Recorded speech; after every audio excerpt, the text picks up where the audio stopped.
Hello and welcome to Photo Mike's Garage. Today we're working on the 1979 Porsche 911. Okay, today we're adjusting the valves on my 1979 911 SC, and one of the first steps you have to do is to get the piston in the number one cylinder at top dead center. That means the piston is in the firing position, and that means the valves will be closed and therefore you can adjust them. So what you have to do that is to rotate the rotor until it matches the small mark on the distributor body. At the same time, I don't know if you can see it here. Alright. The mark on the fan housing must match the mark on the crankshaft pulley, and I guess you can't see it, but there's a little Z and two dots here. That means that's the top dead center for number one cylinder. So if this is matched and this is in position, that means your piston is in the firing position of, and that's your number one. This is your number one spark plug and cylinder here. It's in the firing position, and therefore you can adjust the valves. And by the way, to make all these things line up, you turn the fan with a special tool, and you turn it clockwise. To turn it counterclockwise, they say could damage the motor, so better not do that. Turn it clockwise. This is the special tool that you use to turn the fan pulley and to turn the crankshaft. And it just sort of fits like this, and then you pull and that will turn the crankshaft pulley. This is about $35 from Pelican Parts. Okay, it's very tight in here, especially on the exhaust side where the catalytic converter is. Okay, so this is number one cylinder. This is the exhaust valve. As you can see, trying to get the feeler gauge, which is a 0.04 feeler gauge. Underneath here is actually quite tight. Anyway, and also you might need, especially on this side, to get a special L-shaped screwdriver in order to adjust the top screw. So basically, you put the feeler gauge in, you tighten the screw until there's very little space, and then you tighten down the bolt. And then you recheck after you do that.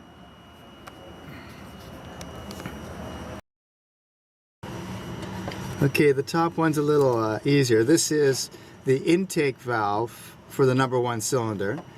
You reach it from inside the trunk or engine compartment at the back here. It's a little bit easier to reach than the bottom. You unloosen the bolt.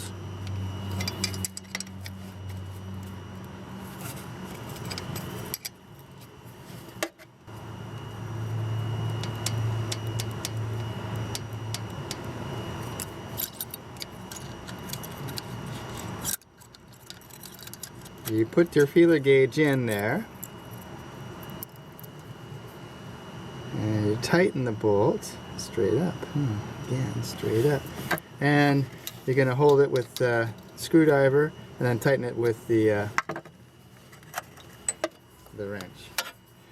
To make sure nothing moves.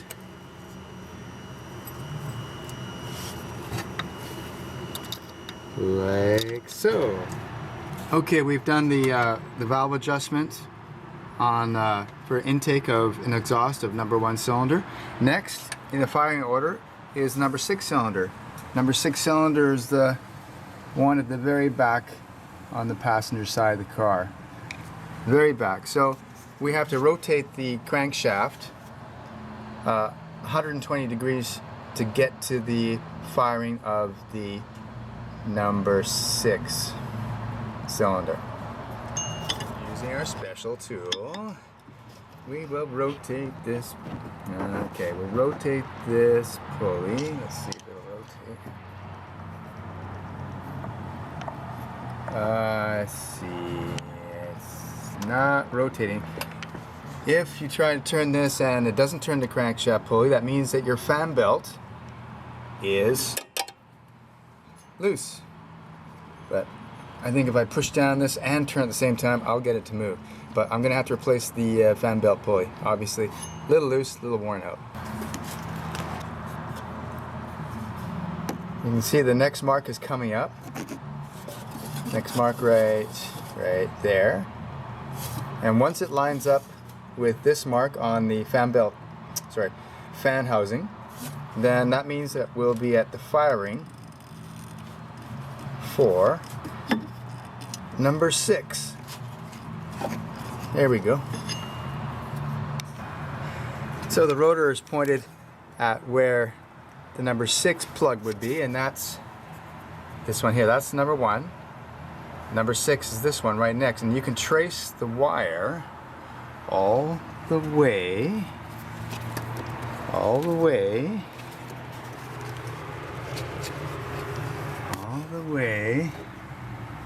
to number 6 down there. So that's the proper cylinder. We're going to adjust that next.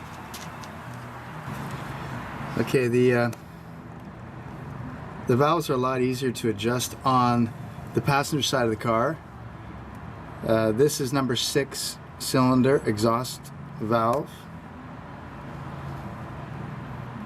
and it is been adjusted. You can feel there's a slight movement.